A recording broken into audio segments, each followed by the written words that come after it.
Hi friends, కొన్ని కర్రీలు చేయడానికి పెద్దగా ప్రిపరేషన్ ఏమీ అవసరం ఉండదు.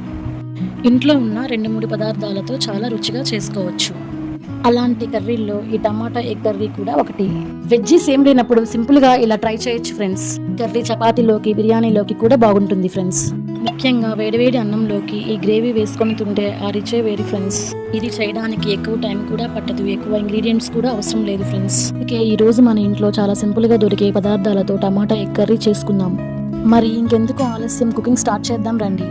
అయితే ఫ్రెండ్స్, మన కర్రీకి కావాల్సిన పదార్థాలను ఒక్కొక్కటిగా రెడీ చేసుకుందాం. ముందుగా టమాటాలను చిన్న చిన్న ముక్కలుగా కట్ చేసి పక్కన పెట్టుకోవాలి.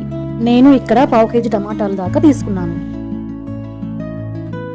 అలాగే ఒక 2 ఉల్లిపాయలను సన్నగా తరిగి పక్కన పెట్టుకోవాలి. 3 to 4 పచ్చిమిర్చి పొడవుగా తరిగి పక్కన పెట్టుకోవాలి. ముందుగా ఒక ప్యాన్ పెట్టుకొని కొంచెం ఆయిల్ వేసుకుంటున్నాను. ఆయిల్ వేడెక్కిన తర్వాత కొద్దిగా ఆవాలు, జీలకర్ర, పచ్చనిపప్పు వేసి పోపు పెట్టుకుందాం. ఇప్పుడు పచ్చిమిర్చి వేసుకుంటున్నాను. స్పైసీగా కావాలంటే మీ టేస్ట్కి తగ్గట్టుగా వేసుకోండి. ఇప్పుడు ఇందులో ఉల్లిపాయలు వేసి బాగా వేగనివ్వాలి.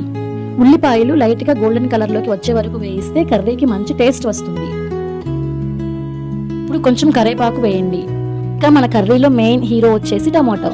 ముక్కలుగా కట్ చేసిన టమాటాలు వేసి బాగా కలిపేద్దాం.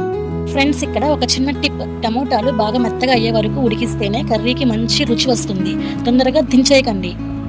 ఇలా ఉడికితే టమోటో నుంచి వచ్చే జ్యూస్తోనే మంచి గ్రేవీ తయారవుతుంది. చూడండి వాటర్ ఎలా వచ్చాయో.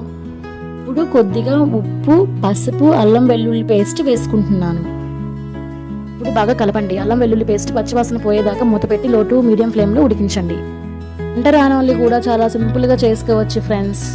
ఇప్పుడు కర్రీ పచ్చివాసన పోయిందండి.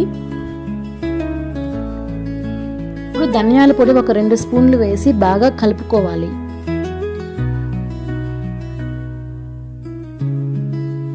మీరు కారం ఎంత తినగలిగితే అంత కారం వేసుకోండి ఫ్రెండ్స్. బాగా కలిపి కొంచెం వాటర్ పోసుకోవాలి.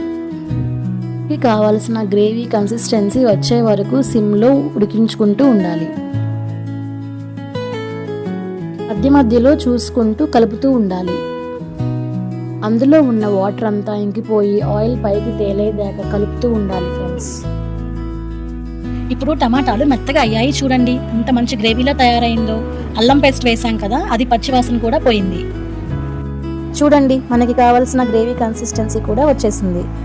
ముందుగా ఒక ఎగ్ని పగలగొట్టి ఇందులో వేసాను. నేను టోటల్గా 4 eggs తీసుకున్నానండి. రిమైనింగ్ 3 eggs కూడా పగలగొట్టి పక్కనే వేసుకోండి.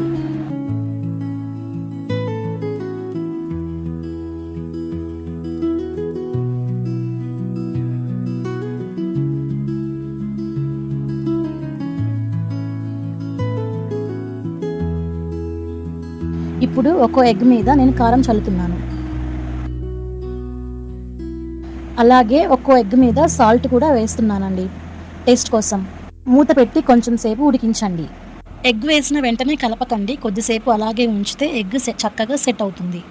చూడండి ఎలా ఆమ్లెట్ లాగా వచ్చిందో. ఎగ్ బాగా ఉడికేలాగా లో ఫ్లేమ్లో ఉడికించండి.